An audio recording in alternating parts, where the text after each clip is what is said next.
A man was shot and killed at a mother's restaurant in Ocho, Rios, St. Anne on Saturday morning. He has not yet been identified.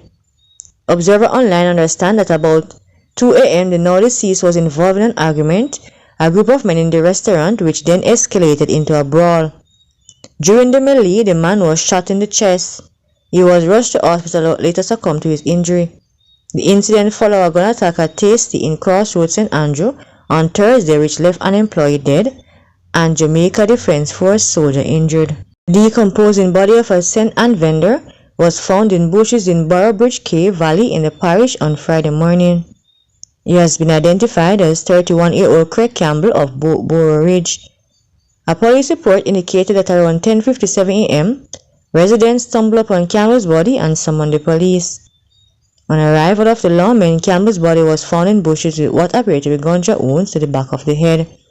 Investigations are ongoing.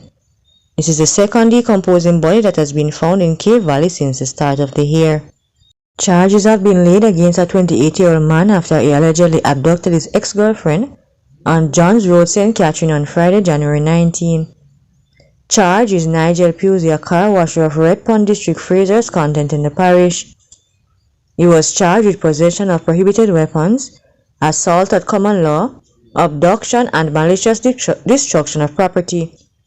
Reports from the Spanish Town Police are that about 6:20 p.m., Pusey went to the home of a woman he had a relationship with and allegedly smashed her windows and cut her light wires. He allegedly later approached the woman, who was on the way home from work, and pointed a firearm at her before instructing her to get into his vehicle. Pusey then reportedly drove to a petrol station in the area where he stopped to get petrol. Whilst there, the woman made her escape and reported the matter to the police. Pusey was subsequently arrested and formally charged on Friday.